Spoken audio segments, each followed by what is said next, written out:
Il était le patron du leader mondial de la bagagerie depuis 2014. Il avait un faux diplôme. C'est l'incroyable histoire de Ramesh Tagwala, le PDG de Samsonite. Des doutes sur l'authenticité de son doctorat de gestion ont été émis il y a quelques jours. Il est aussi critiqué pour sa gestion de l'entreprise. Il a donc été poussé à la démission. Présenter un faux diplôme, est-ce une pratique courante? Que risque-t-on? Ce soir, c'est Cyrielle Stadler qui vous répond. Cyrielle, première question.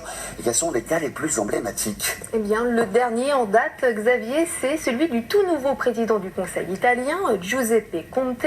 C'est ça. Sur son CV de 12 pages est au fait donc le nom de prestigieuses universités, Cambridge, la Sorbonne et New York, où il aurait perfectionné ses études de droit entre 2008 et 2012. Sauf que selon l'université américaine, il n'y a aucune trace de son passage. Autre exemple, en 2011, cette fois avec celui du directeur de l'aéroport de Limoges, il se prétendait diplômé de l'École nationale de l'aviation civile. Il disait aussi avoir un brevet de pilote chasse, mais en fait, tout était faux. Son employeur s'en est aperçu au bout de 3 mois. Il a écopé d'1 an de prison. Et on en avait parlé ici même, dans ce journal. Est-ce un phénomène répandu, Cyrielle? Oui, puisque selon une étude, 3/4 des CV seraient faux. En tête des mensonges, s'attribuer une compétence que l'on n'a pas, par exemple être bilingue alors que pas du tout.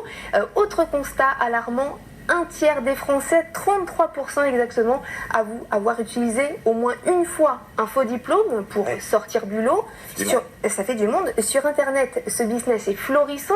Tous les diplômes se vendent, du bac au doctorat en médecine. Premier prix 19 € pour un faux diplôme livré en 72 heures. Quels sont les risques à présenter un faux diplôme? Eh bien, vous pouvez être licencié pour faute grave, mais votre employeur doit d'abord prouver que vous n'avez pas les compétences pour exercer les fonctions pour lesquelles il vous a recruté.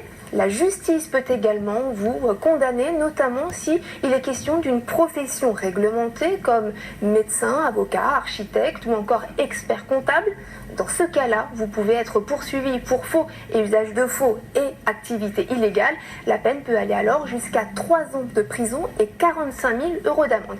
Et puis Xavier, pour vérifier l'authenticité d'un diplôme, sachez qu'il existe des entreprises spécialisées comme EveryCheck ou encore Veridiploma. Pour le compte des employeurs, ces entreprises, eh bien, elles appellent les grandes écoles et les universités pour savoir si l'employé dit vrai. Chez Veridiploma, par exemple, 50 000 candidatures sont passées au crible chaque année et parmi elles, 8% contiennent des faux diplômes. Vérification de base, voilà, par l'humain pour une fois. Merci beaucoup, Cyrielle. La pochette de l'album de Kanye West qui inspire les internautes.